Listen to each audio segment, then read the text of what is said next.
Halimah, cleaning service Bandara Soekarno-Hatta yang mengembalikan dompet berisi cek senilai 35,5 miliar rupiah dihadiahi naik jabatan.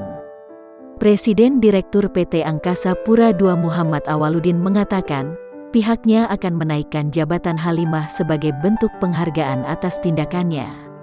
Sementara itu, General Manager Wilayah IPT Angkasa Pura Solusi Thoyib Fanani mengatakan, administrasi kenaikan jabatan Halimah sebagai Supervisor Cleaning Service akan diproses mulai Senin, tanggal 1 November tahun 2021.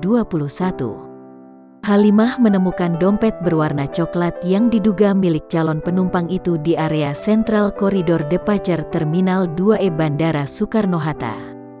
Tim Leader Cleaning Service Terminal 2 tersebut langsung melaporkan temuannya kepada Supervisor Aviation Security, AFSEC, yang bertugas saat itu. Ia menyerahkan temuannya kepada petugas AFSEC tanpa memeriksa isinya.